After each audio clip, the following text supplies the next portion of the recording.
लक्ष्मी नारायण नारायण नारायण लक्ष्मी नारायण नारायण नारायण लक्ष्मी नारायण नारायण नारायण लक्ष्मी नारायण नारायण नारायण राम नारायण नारायण नारायण राम नारायण नारायण नारायण श्रीमन नारायण नारायण नारायण श्रीमन नारायण नारायण नारायण। इतनी जोर से कीर्तन हुआ। गुरुदेव ने सुना ये कीर्तन कौन कर रहा है। ये भी नारायण का नाम का कीर्तन महाराज ने सुन लिया तो मुश्किल हो जाएगा। 4-5 सैनिकों को भेजा जा करके कीर्तन बंद कराओ, नहीं तो मार देंगे महाराज आज तो सबको। सैनिक गए हाथ में छड़ी लेकर के, आकर के देखा तो हजारों असुर बालकों को लेकर के प्रहलाद जी महाराज कीर्तन कर रहे हैं। सैनिकों ने रोकने का प्रयास किया, लेकिन जैसे ही स्पर्श किए फिर से सैनिक भी नाचने लगे। भजमन नारायण नारायण नारायण भजमन नारायण नारायण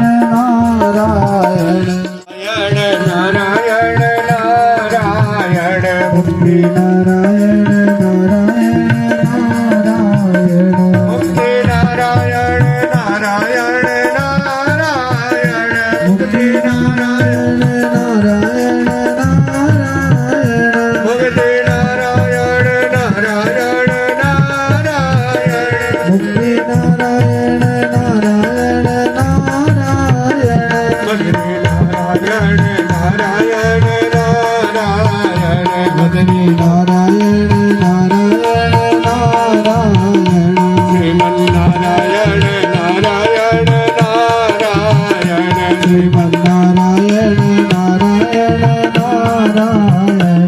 गुरु जी ने देखा सैनिक भी गए कीर्तन बंद कराने, बंद नहीं हो पाया है।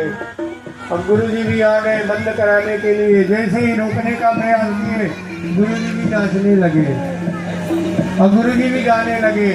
श्रीमन नारायण नारायण नारायण श्रीमन नारायण नारायण नारायण नारायण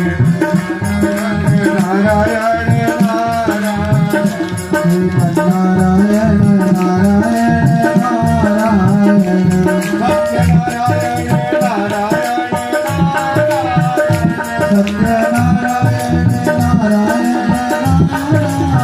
सत्यनारायण नारायण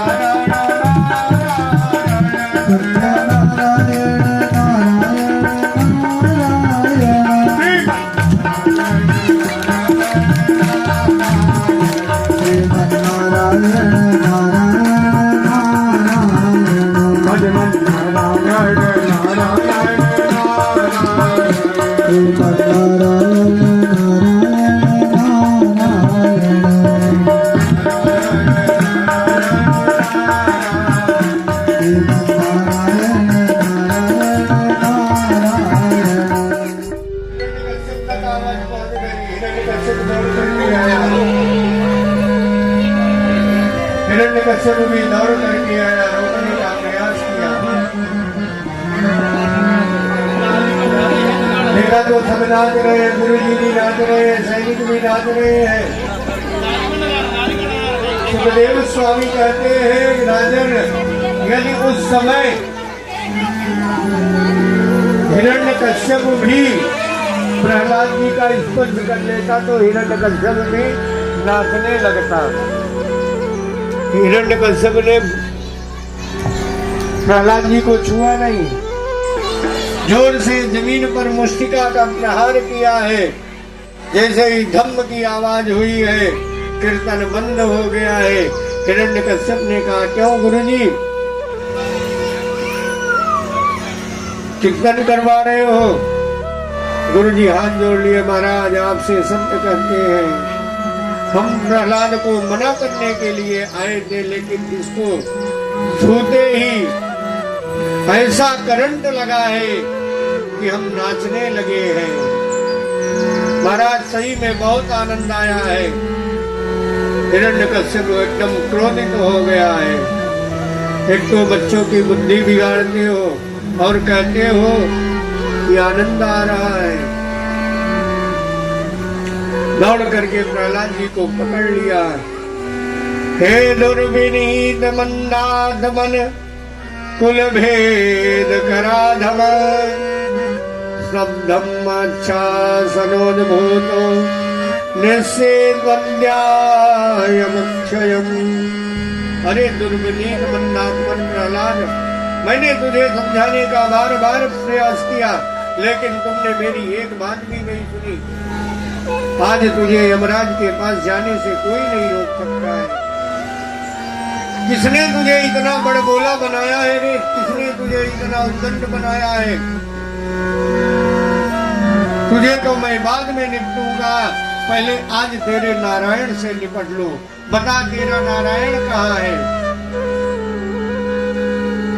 प्रहलाद जी हाथ जोड़ करके कहते हैं, पिताजी ना केवलम में भवता राजन सवै बलम बलिनाम परेशान परे वरे में स्थिर जंगमाये ब्रह्मादयो ये नवसप्तणीता।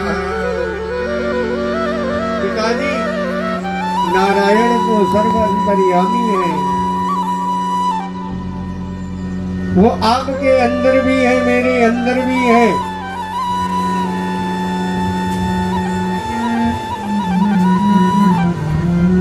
आप जो शक्ति आपके अंदर है उसी का नाम नारायण है, वो तो सर्वत्र है। सूर अनेक भिरे कण मागत पर पद सूर सुस्वाद कहा पुनिताल मजीरा बजाती भिरे मीरा मतवारी सिचा कहा। श्री राम कथा कितनों ने लिखी पर तुलसी जैसी मर्याद कहा।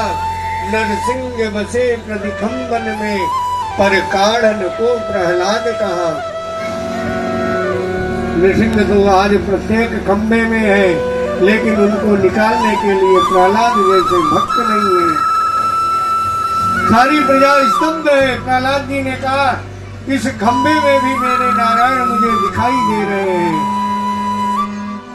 हिरण्यकश्यप ने कहा इस खंबे में भी है? प्रहलाद जी ने कहा बिल्कुल है। तलवार उठा करके खंबे में प्रहार किया है। जैसे ही खंबे पर तलवार का प्रहार किया है, खंबा बीच से फट गया है, उससे नृसिंह भगवान प्रकट हो गए।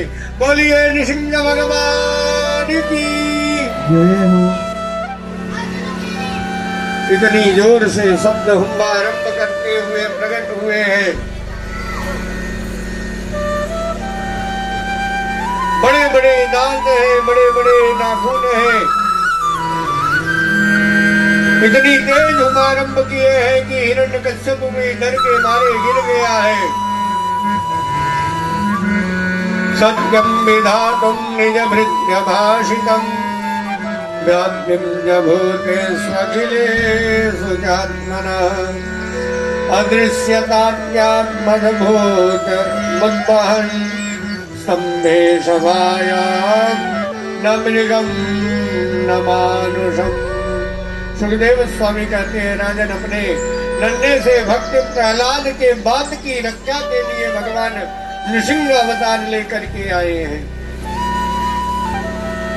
युद्ध प्रारंभ हुआ, सायंकाल का समय जैसे ही हुआ है, सूर्यास्त हुआ है। भगवान हिरण्यकश्यप को उठा करके घर के बीच में महल के बीच डेरी पर ले आकर के बैठते हैं। नृसिंह भगवान कहते हैं हिरण्यकश्यप से हम तुम्हें अब मारेंगे। हिरण्यकश्यप हंसते हुए कहता है कैसे मारोगे?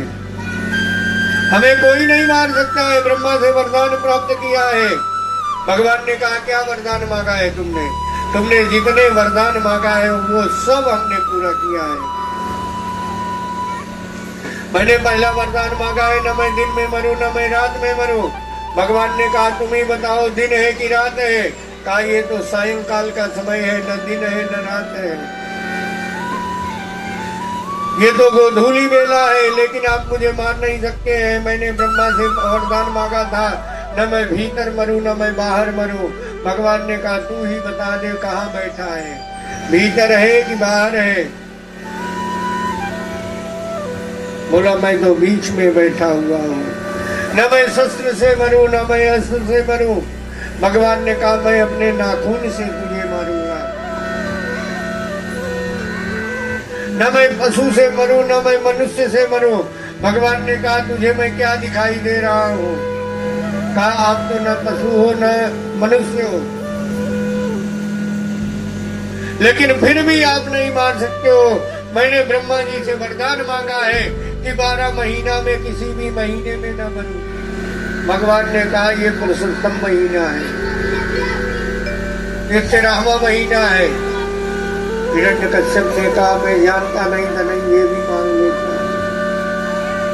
उठ करके भागने लगा, कहता है कौन है आप? बोले नारायण। उठ करके भागने का प्रयास किया है, भगवान ने पकड़ करके जंघे पे रख करके उसके हृदय को फाड़ा है, उसकी हथेलियों को निकाल करके नृसिंह भगवान कंठ में धारण किए हैं। बोलिए नृसिंह भगवान की जय हो।